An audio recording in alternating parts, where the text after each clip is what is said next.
जगन्नाथ प्रभु की केवल इतनी महिमा नहीं है। कलिकाल में एक समय ऐसा आएगा कलयुग में कि सभी नदियां विलुप्त होंगी। गंगा जी, जमुना जी आदि आदि जितनी नदियां हैं विलुप्त हो जाएंगी, सब तीर्थ विलुप्त हो जाएंगे, लोप हो जाएंगे। अब वैसे विलुप्त का तो सीधा सा उदाहरण यही है, अभी भी गंगा जी दूषित हैं, जमुना जी भी दूषित हो गई, तो धीरे धीरे असली रूप चला जाएगा, नकली बचेगा, यही विलुप्त होना है। देवताओं की मूर्तियों का देवत्व चला जाएगा, लेकिन भैया कलयुग के अंतिम चरण तक जगन्नाथ महाप्रभु की मूर्ति का देवत्व नहीं जाएगा। अंतिम कलयुग के अंतिम तक 4,32,000 वर्ष के अंतिम तक जगन्नाथ महाप्रभु का स्वरूप जैसा था वैसा ही रहेगा। यहां की महिमा नहीं घटेगी, पूरी दुनिया के तीर्थों की महिमा घट जाएगी।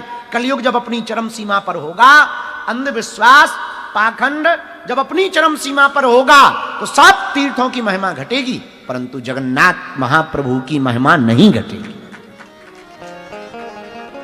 इतना ही नहीं, साधारण नहीं है जगन्नाथ महाप्रभु, ना ना, साक्षात ठाकुर जी यहां विराजमान और अपने साथ स्वरूप में ही उनका यह क्षेत्र है।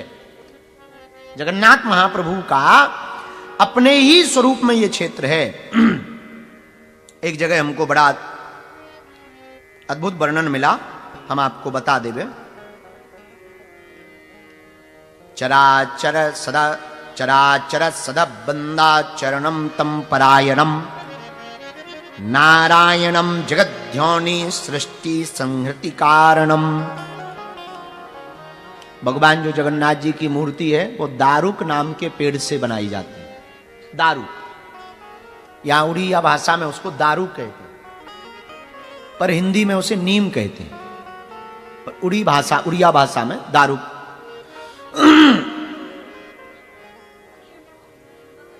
हाँ, उसको हिंदी में नीम का वृक्ष कहते हैं, निम्बा। हाँ, तो दारुक वृक्षों का वर्णन शास्त्रों में मिला। आज भी 19 साल 29 साल या 12 साल में जब नया विग्रह बनाया जाता है, कभी 12 साल में, कभी 19 वर्ष में, अभी जो लास्ट हुए 15 साल में हुआ, 19 साल में, अभी 19 साल, कभी 12 वर्ष में, कभी 19 वर्ष में भगवान का नया विग्रह बनाया जाता, स्थापित किया जाता। तो आज भी ऐसी परंपरा है कि पहले ब्राह्मण यहां से 40-50 किलोमीटर दूर जाकर के अनुष्ठान करेंगे, अनुष्ठान परिपक्वता से करेंगे, फिर देवी स्वप्न देगी कि अमुक जगह पर ऐसी ऐसी निशानी का ये वाला जो पेड़ है इसको काट करके ही मूर्ति बनाना। आज भी तब जाकर के वह वृक्ष को पहले ब्राह्मण अनुष्ठान करते हैं, फिर स्वप्न आता है, और जब तक स्वप्न ना आवे तब तक कठोर ब्रह्मचर्य का पालन करके अनुष्ठान करते हैं, और जब स्वप्न आ जावे तो उसी स्वप्न को एक एक करके कापी में लिखते हैं, फिर उस वृक्ष को खोजा जाता है, जैसा जैसा स्वप्न आया फिर उसको ही काट करके आज भी श्री ठाकुर जी का विग्रह बनाया जाता है। इतना ही नहीं, जगन्नाथ महाप्रभु की बहुत महिमा है। कोई भी एक रात्रि श्री जगन्नाथ महाप्रभु की इस भूमि में निवास कर लेवे तो वो सात स्वरूप ठाकुर जी के धाम को जाता है। और इतना ही नहीं, कितनों अपराध जीवन में बन गए हो गए, पर भैया कोई भी एक बात इसके पहले हम आपको बता दें, केवल जगन्नाथ जी में नहीं, कभी वृंदावन की महिमा पढ़ना। तो जैसे वृंदावन में एक जगह वर्णन आया कि वृंदावन में जीव जंतु भी जो प्रवेश करते ना वो भी ठाकुर जी हो जाते, वैसे ही जगन्नाथपुरी निवास जो करता है वो भी साक्षात भगवान जगन्नाथ बन जाते हैं, सात स्वरूप हो जाता है। और ये बड़े मलूक हैं। अच्छा, एक बात और, आप विग्रह देखो, अभी टीवी वाले दिखाएंगे, कल हम कहेंगे नितिन जी को, अगर आप लोग सुन रहे हो तो एक टीवी लगवा दो यहाँ बगल में, ये जहां साउंड रखे ना बगल में, तो अगर पीछे वालों को ना देखे तो कम से कम टीवी पे देखें। हाँ, अभी आप देखो भगवान का विग्रह, इनकी बड़ी बड़ी आंखें एकदम ऐसे। अच्छा, हम विचार कर रहे थे कि इनकी आंखें इनकी बड़ी बड़ी क्यों हैं जगन्नाथ महाप्रभु की। तो हमें एक बात समझ आई, अपनी मति है, बुरा ना मानना, सबके अपने अपने भाव होते हैं। हमारा ऐसा भाव है, आंखें फाड़ फाड़ के देख रहे कि कौन कौन आया है।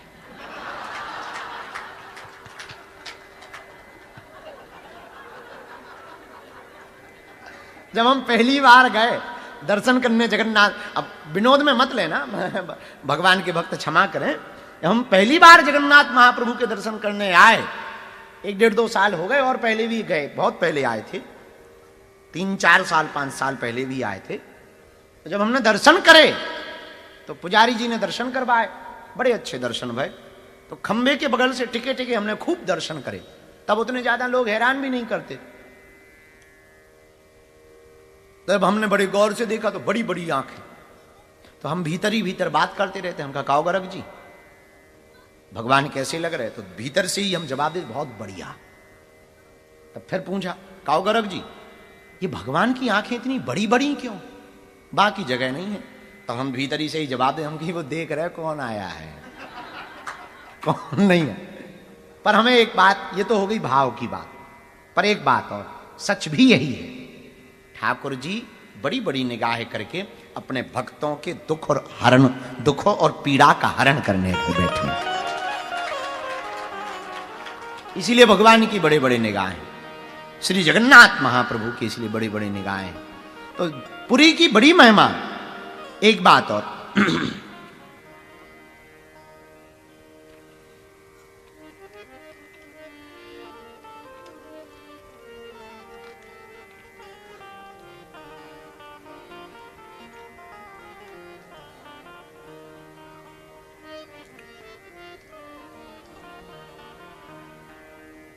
भगवान अनेक रूप में अनेक जगह पर बैठे, लेकिन यहां पर आप जब दर्शन करेंगे तो आपको ठाकुर जी राधा जी के साथ नहीं मिलेंगे, बहन सुभद्रा जी के साथ विराजमान। दाऊ भैया है, बहन सुभद्रा है और ठाकुर जी। अब चर्चा करते हैं कि ठाकुर जी यहां पर इस रूप में क्यों बैठे हैं और यहां पर ये 3 रूप ठाकुर जी ने क्यों बनाए और यहां पर क्यों आए, इस पर हम आपको बहुत अद्भुत चर्चा यहां पर वर्णन आया है। पुरुषोत्तम क्षेत्र महात्म्य में भी आया। ये पूरा क्षेत्र नील पर्वत पर सुशोभित है। पुरुषोत्तम क्षेत्र में वर्णन आया, नीलाचलेन महता मध्यस्थेन विराजतम एकस्तन्विव पृथिव्याः सुदूरात् प्रतिभावितम। नील पर्वत के मध्य में सुशोभित पुरी का नाम जगन्नाथपुरी है। ये जगत के नाथ हैं, इसलिए इनका नाम जगन्नाथ है। क्या नाम है? जगन्नाथ है। जगत के यह दाता है, इसलिए इनका नाम जगन्नाथ है। लेकिन भगवान श्री जगन्नाथ जी का प्रागट्य यहां पर क्यों हुआ, तब वर्णन आया, इंद्रधुम्नो नाम राजा युगे सत्ये भविष्यति वैष्णवः सर्वयज्ञाना माहर्ता शास्त्र को विदहा। 2 कथाएं हैं श्री ठाकुर जी की। एक कथा, एक इंद्रधुम्न नाम का राजा था, बड़ा प्रतापी था, भगवत भक्त भी था। किसी ने ठाकुर जी की महिमा सुनाई उसे कि भगवान जो है नीलांचल पर्वत के मध्य में विराजित पुरी में ठाकुर जी विराजमान होंगे। वैष्णव आदि ब्राह्मणों के द्वारा भगवान की खूब महिमा सुन रखी थी। धीरे धीरे श्री ठाकुर जी से बड़ा प्रेम हो गया। भगवान के दर्शन पाने की लालसा से खूब उत्कंठा जागी और यत्र तत्र ब्राह्मण आचार्यों से भगवत प्राप्ति के मार्ग पूछने लगा। भगवान भी बड़े दयालु। एक दिन भगवान स्वप्न में आए और बोले, सुनो, अमुक अमुक दारुक वृक्ष के यहां की लकड़ी कटवा कर एक बूढ़ा ब्राह्मण आएगा, उसके द्वारा हमारी मूर्ति को बनवाकर नीलांचर पर्वत के मध्य में पुरी में जाकर के हमको स्थापित कर देना, और कलिकाल में हमारी पूजा भगवान जगन्नाथ महाप्रभु के रूप में होगी। जय हो महाराज। स्वप्न की बात सत्य मानकर राजा प्रणाम करके उठ बैठा। प्रातः काल हुई तो राजद्वार पर एक बूढ़ा ब्राह्मण बन के आया। कोई बूढ़े ब्राह्मण को देख करके स्वाभाविक रूप से स्वागत किया राजा ने। आओ महाराज विराजो। बूढ़े ब्राह्मण ने कहा कि हमको एक स्वप्न आया है कि आपके द्वारा मार्गदर्शन में एक मूर्ति बननी है, क्या ऐसा कोई संकल्प है? बोले बिल्कुल सही सुना महाराज, हमको स्वप्न में आज्ञा लगी महाप्रभु की कि महाप्रभु का श्री विग्रह, विशालतम विग्रह बनाया जावे। अगर आपको भी स्वप्न में आज्ञा लगी तो आप कृपा करके महाप्रभु की विग्रह को बनाइए। तो बूढ़ा ब्राह्मण बोला सुनो, वो बूढ़े ब्राह्मण कोई और नहीं, साक्षात विश्वकर्मा जी ही थे। बोले सुनो, हम मूर्ति तो बना देंगे पर शर्त एक है। बोले क्या? बोले जब हम मूर्ति बनावे तो बंद कमरे में बनाएंगे और कोई भी डिस्टर्ब नहीं करेगा। कोई अगर दरवाजा खोल देगा सोई हम भाग जाएंगे, चाहे जितनी बनी हो। राजा ने कहा महाराज कोई नहीं जाएगा, हम राजा हैं। राजा इंद्रदुम्न ने कहा महाराज कोई नहीं आएगा, आप शुरू करो। स्वप्न के अनुसार बताई हुई दारुक नाम के वृक्ष को वह बूढ़ा ब्राह्मण काट करके लाया, एक विशालतम कमरे में रखा और द्वार को बंद किया। राजा से कहा अच्छा अब आप इंतजार करना, कोई प्रवेश ना करे। राजा वैष्णव था, आज्ञा मानी। कई दिनों तक वह ब्राह्मण बाहर नहीं निकला। रोज खटखट की आवाज आवे, राजा सुनता रहे। एक दिन आवाज नहीं आई, कहने लगा कहीं ऐसा तो नहीं कि खटखट करते ही खटापट हो गए, कुछ गड़बड़ हो गई, खटखट की आवाज ही नहीं आ रही। सो तो नहीं गए? जैसे ये देखो कथा में सो रहे हैं कलकत्ता वाले। सोने दो, ये भी बड़ा सुख है। हाँ, तो राजा को लगा कि कुछ गड़बड़ तो नहीं है। खूब रोका अपने आप को। जब आवाज नहीं आई तो राजा ने ही द्वार को खोल दिया। द्वार को खोला तो मूर्ति अधूरी बनी थी, हाथ पूरे बन नहीं पाए थे, ऐसे ही थे, यहां तक पैर भी नहीं बन पाए थे। और वह बूढ़ा ब्राह्मण अंतर ध्यान हो गया था। राजा समझ गए हमसे बड़ी भूल हुई। वो ब्राह्मण कोई और नहीं, साक्षात श्री विश्वकर्मा जी थे। पर अब क्या है, अब तो मूर्ति का प्रण था, एक बार में ही बनेगी तो कोई बनते हुए देखे ना। बड़ा मन में ग्लानि छाई, खूब रोने लगे इंद्रदुम्न। मन में पीड़ा हुई, खूब रोने लगे। तब रात्रि काल में फिर जगन्नाथ प्रभु प्रकट हुए। बोले भैया हमारी इतनी ही इच्छा थी, हम अधूरे नहीं हैं, पूरे हैं। और एक काम करो, स्थापना करवाओ। आज से नीलांचर पर्वत के मध्य में पुरी क्षेत्र में हम सदा सदा के लिए ही विराजमान होंगे। दोनों भुजाएं भगवान की आगे की तरफ। एक कथा और सुनो। एक कथा आती है कि जब श्री ठाकुर जी द्वारका के राजा बन गए तो एक दिन यशोदा मैया, देवकी और सुभद्रा मिलने गई। तो रानियां जो भगवान की थी 16,108, वो सब बड़ी प्रसन्न भई। सासू माँ आई तो बड़ा स्वागत किया, प्रणाम किया, विराजमान करवाया। 2-3 दिन तक जब बीत गए तो रानियों ने, जो रानियां थी 16,108, उसमें 8 पट रानियां थी। रुक्मणी, सत्यभामा, मित्रविंदा, लक्ष्मणा, भद्रा, ये सब भगवान की पट रानियां हैं। तो ठाकुर जी और दाऊ भैया तो बाहर, अब राजा थे तो कामकाज रहता था खूब। तो रानियों ने कहा कि हमने सुना कि ठाकुर जी की लीलाएं बड़ी अद्भुत थी बचपन की, हमें सुनाओ। यशोदा मैया बोली हम सुना नहीं सकते। क्यों?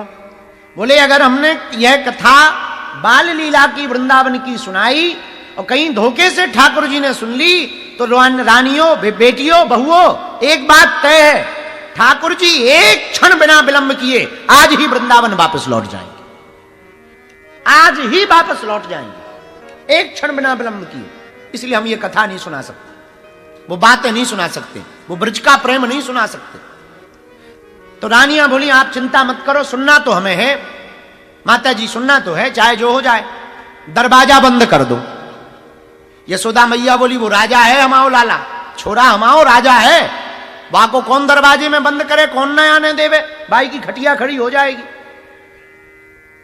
तो एक प्लान बनाया, बोले क्या, बोले एक काम करते हैं, सुभद्रा जी को दरवाजे पे लगा देते, ये दरवाजे पर रखवाली करेंगी, एंट्री नहीं देंगी, कह देंगे कोई जरूरी मीटिंग चल रही। तो सुभद्रा जी की बात दाऊ भैया भी मान जाएंगे और ठाकुर जी भी मान जाएंगे, हाँ ये बढ़िया है। दरवाजे पे सुभद्रा जी को खड़ा कर दिया। अब यशोदा मैया ठाकुर जी की मधुर मधुर बाल लीलाओं को सुनाने लगी। आहा, वो ब्रज की लीलाएं, वो यमुना का किनारा, वो बंसीबट, वो गोवर्धन की लीला, वो अघासुर बकासुर का मारना, वो पूतना का उद्धार करना, तृणावर्त का उद्धार करना, वो ब्रजांगनाओं पर कृपा करना, वो नंद बाबा को वरुण देव से छुड़ा कर लाना, वो 7 दिन तक गोवर्धन पर्वत को धारण करना, वो बंसी का बजाना, वो गोपियों के प्रति स्नेहत्व प्रकट करना, वो मां के हाथ से मक्खन खाना। एक एक लीला को यशोदा मैया सुनाने लगी और ज्यों सुना में सोई आंखें बंद हो गई और इतनी डूब गई कि रानियों को भी खबर नहीं रहा, वो भी सब आंख बंद करके एकदम देख रही हैं, जो जो यशोदा मैया बोलती जा रही वो आंख बंद करके एकदम देख रही। उधर दरवाजे पर खड़ी सुभद्रा जी को भी नहीं रहा गया, माधुर्य लीला का श्रवण करके, माधुर्य लीला का आस्वादन करके सुभद्रा जी भी तन्मयता के साथ डूब गई। इतने में मध्य में ही श्री ठाकुर जी और दाऊ भैया, और मैया को अपनी मधुर मधुर बाल लीलाओं को सुनकर, इतनी भाव विभोर देखकर ठाकुर जी और दाऊ भैया भी वहीं पर खड़े रह गए। और भैया रोकने वाले थे पर दोनों हाथ ऐसे ही रह गए, दाऊ भैया के और ठाकुर जी के, उधर सुभद्रा जी के, और तीनों कथा सुनते सुनते पिघलने लगे, शरीर पिघलने लगा। और जब शरीर पिघलने लगा तो पिघलते पिघलते तीनों का स्वरूप इतना बचा। इतने में नारद जी आ गए और नारद जी चिल्लाए, अरे मैया ये क्या कर रही है तू? और जहां आंखें खोली तो देखा ठाकुर जी के दोनों हाथ ऐसे हैं और पिघलते जा रहे हैं, सुभद्रा बहना के दोनों हाथ ऐसे हैं, पिघलते जा रहे हैं। उस स्वरूप को देख करके नारद जी महाराज अद्भुत रह गए। भैया जब मैया अपने लाला की मधुर मधुर लीलाओं को सुना रही थी, तब 22 समय ठाकुर जी जब मध्य में आए, अपनी ही लीलाओं को सुनकर के और रानियों को भाव विभोर देखकर, मैया को भाव विभोर देखकर ठाकुर जी की आंखें फटी की फटी रह गई। वही कारण से आज भी जगन्नाथ महाप्रभु की आंखें बड़ी बड़ी हैं। अब तीनों से कहा, आप तीनों विराजमान हो, ये स्वरूप आज तक काऊ ने नहीं देखा। नारद जी बोले, सरकार ये स्वरूप आज तक काऊ ने तुम्हारा नहीं देखा, हम तो यही स्वरूप के दर्शन करना चाहें। तब भगवान ने नारद जी को कहा कि जाओ, हम तुमको आशीर्वाद देते हैं, इसी स्वरूप में नीलांचल पर्वत के मध्य में जगन्नाथपुरी में भगवान जगन्नाथ के रूप में हम विराजमान होंगे। जिसका रक्षक है श्री राम, हाँ, जिसका रक्षक है श्री राम, उसे कोई मार नहीं सकता।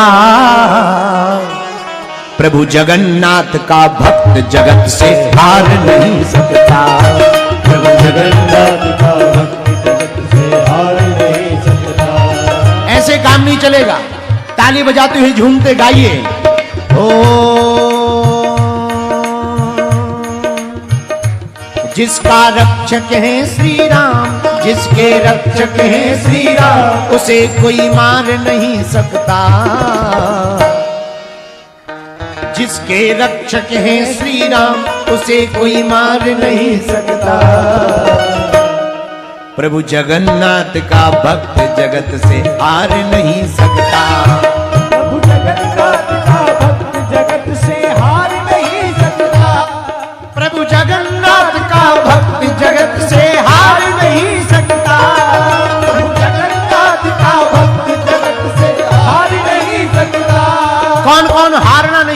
जरा उठाओ दोनों हाथ और ताली बजाते हुए गाओ हरि बोल। ये बात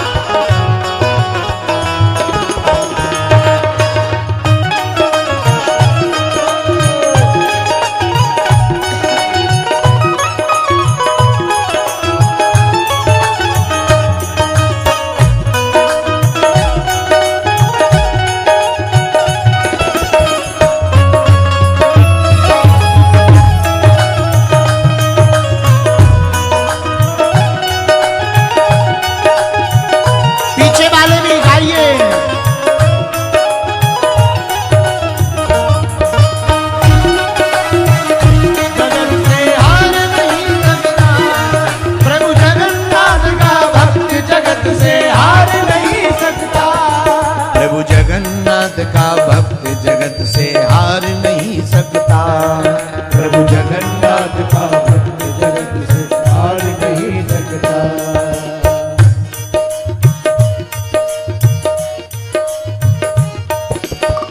और सुनो, हृदय नाम का अटल भरोसा राम नाम मुखबानी।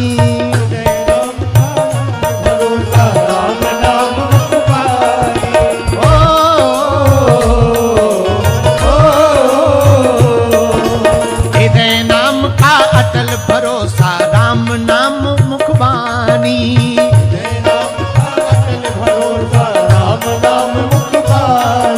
सदगुरु कृपा है जिसके ऊपर अमर अभय की दानी।